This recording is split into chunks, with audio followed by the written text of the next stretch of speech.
Jack Frost is a 1997 film. It's a Christmas themed horror comedy about a killer snowman. And that's pretty much all you need to know. That's the general nutshell of the plot. So if that's your thing, give Jack Frost a watch. Maybe there'll be spoilers here, maybe not, but it's Jack Frost. It's a killer snowman. I don't know how much there could possibly be to spoil. But this is another movie where I had passed through it or passed by it many times in my childhood in the horror VHS aisle at the video store, always capturing my attention because it had like a cool cover. It had this lenticular cover where this friendly looking snowman he turned into like an evil snowman when you like passed by it. So that was pretty cool. But for whatever reason, I never decided to rent it. I always thought it looked kind of stupid, and I don't know, never felt like it. But I finally watched it this year, and I mean, it's definitely a stupid movie, but it is actually it's a good kind of stupid. And in fact, I would, in some ways, categorize this as something within the same vein as Leprechaun in terms of like a horror comedy that obviously is aware of itself enough to know how stupid it is and goes for laughs, but it doesn't necessarily go too over the top, doesn't necessarily get too desperately funny. Though Leprechaun is an infinitely better movie than this, but I found myself enjoying this movie quite a bit. Actually, I got a few laughs out of me, and it was quite entertaining. It really was. Um, the plot of this movie is that a small town sheriff he comes upon by sheer accident, by sheer dumb luck, this serial killer, the aptly named Jack Frost, who's wanted across the country, and he finally brings him to justice. And of course, this deranged killer he vows revenge on this sheriff, as they do in these types of movies. Say, I'll get you, I'll get everybody, blah, blah, blah, whatever. But as he's on his way to death row, he's being transported to be executed. He actually escapes. There's a crash in the transport, but at the same time, there's this super secret science company that is working on some, I don't know, DNA mutation thing, whatever. And Mr. Frost is drenched with this chemical, and he like fuses with the snow, and then ta-da, he's a snowman, and he has snowman powers. He can shapeshift and move through unnoticed. He can kill people without leaving a footstep and things like that. And of course, he finds his way to the small town of the sheriff, and he wreaks havoc there, killing people and spouting off one-liners all along the way. And this is a one-liner marathon. He's always got something to say. He puts Arnold Schwarzenegger from Batman and Robin to shame with some of his puns. Some are snowman related, some are just funny puns. But I mean, I guess maybe they could have like picked their top five, but they go with everything. They go with every cheesy line. But probably the best one is, "It ain't fucking frosty." So that's his line.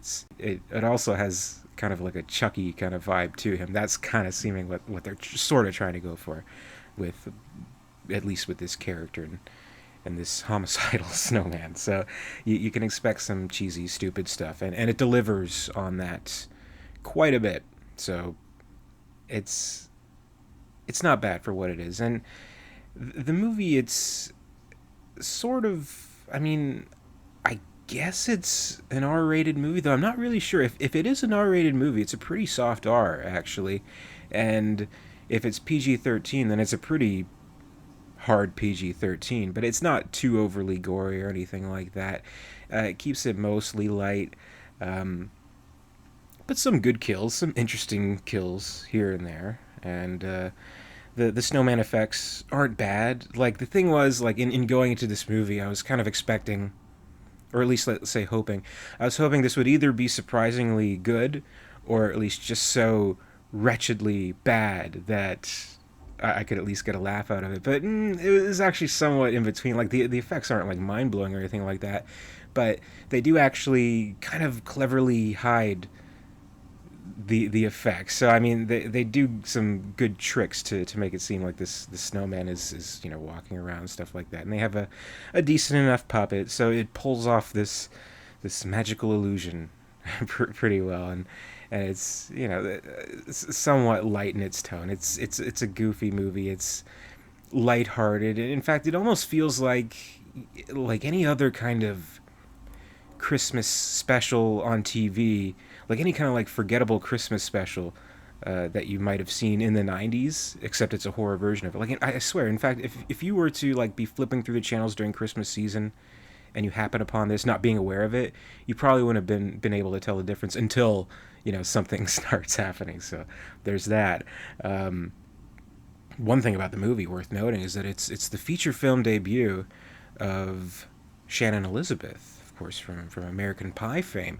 So before anything else, she was in this. She was in Jack Frost, playing one of the residents of the town who's actually, she's a teenage girl. She's actually pretty bizarrely unfazed by all the murdering going on. She just wants to be with her boyfriend and hang out and things like that.